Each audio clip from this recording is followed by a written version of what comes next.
నమస్తే. Welcome to Andhra Prabha. So, operation Kagar తర్వాత మావోయిస్టులు మళ్ళీ యాక్టివ్ అయ్యారని చెప్పాలి. అండ్ ఇటీవలే ఏదైతే గడ్చిరోలిలోని ప్రభుత్వ ఆఫీసులున్నాయో, ఆఫీసుల చుట్టూ గూడా మావోయిస్టులు తమ కరపత్రాలని, బ్యానర్‌లను గూడా అక్కడ ఉంచి కేంద్ర ప్రభుత్వాన్ని హెచ్చరిస్తున్న పరిస్థితి మనకు తెలుస్తుంది.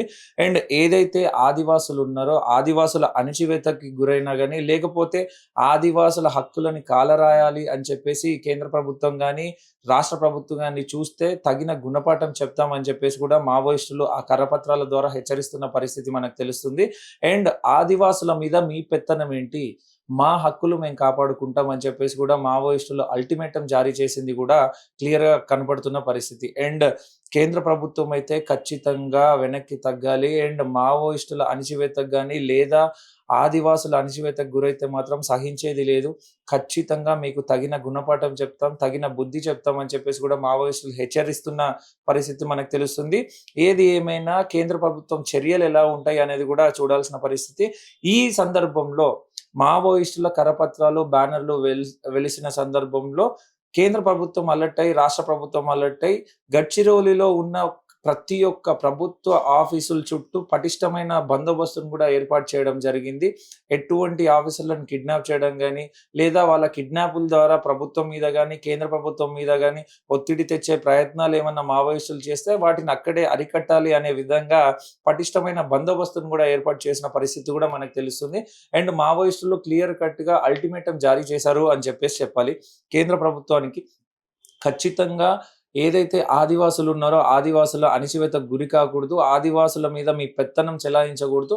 కేవలం ఆదివాసులని మీ ఓటు బ్యాంక్ రాజకీయాల కోసమే వాడుకుంటే మాత్రం సహించేది లేదు అని చెప్పేసి కూడా మావోయిస్టులు హెచ్చరిస్తున్న పరిస్థితి. అండ్ మావోయిస్టులు ఖచ్చితంగా తమ పంతాన్ని నెగ్గించుకోవడానికి చూస్తున్నారు అని కూడా మనకు తెలుస్తున్న పరిస్థితి. అండ్ ఇవన్నీ ఇలా ఉంటే మావోయిస్టులు ఏం చేస్తారు? రేపు పొద్దున కేంద్ర ప్రభుత్వం ఎలా స్పందిస్తుంది అని చెప్పేసి కూడా జనాలు కూడా ఎదురు చూస్తున్న పరిస్థితి. అండ్ చూడాలి కేంద్ర ప్రభుత్వం స్పందన ఎలా ఉంటది? మావోయిస్టుల లేఖలు లేదా మావోయిస్టుల కరపత్రాల తర్వాత కూడా కేంద్ర ప్రభుత్వం స్పందన ఎలా ఉంటది? లేదా వాళ్ళ స్పందన ఏం లేకపోతే మావోయిస్టుల రియాక్షన్ ఎట్లా ఉంటది అని చెప్పేసి కూడా వేచి చూడాల్సిన పరిస్థితి. అండ్ మావోయిస్టులు మాత్రం క్లియర్ కట్‌గా తమ పంతాన్ని నెగ్గించుకుంటాం అని చెప్పేసి కూడా వాళ్ళకి అల్టిమేటం జారీ చేసిన పరిస్థితి. అండ్ అమిత్ షా అడుగులు ఎటువైపు ఉంటాయి? మావోయిస్టు నేతలు లేదా మావోయిస్టుల అడుగుజాడలు ఎటు పడతాయి? అండ్ కేంద్ర ప్రభుత్వం తలొగ్గి వాళ్ళ డిమాండ్స్ ఏవైతే ఉన్నాయో ఆ డిమాండ్స్‌ని నెరవేరుస్తారా లేదా అనేది కూడా చూడాల్సిన పరిస్థితి. అండ్ చూద్దాం ఈ ఇష్యూ ఎంతవరకు ఎళ్తది. అండ్ ఇవన్నీ గూడా ఇలా ఉంటే మావోయిస్టులు ఈ 26వ తారీఖు నుంచి 30వ తారీఖు వరకు గూడా బంద్‌కి పిలుపునివ్వడం జరిగింది. రాష్ట్ర వ్యాప్తంగా బంద్‌కి పిలుపునివ్వడం జరిగింది మావోయిస్టులు గూడా. అండ్ ఈ బంద్‌లో ఖచ్చితంగా అందరూ పాల్గొనాలి.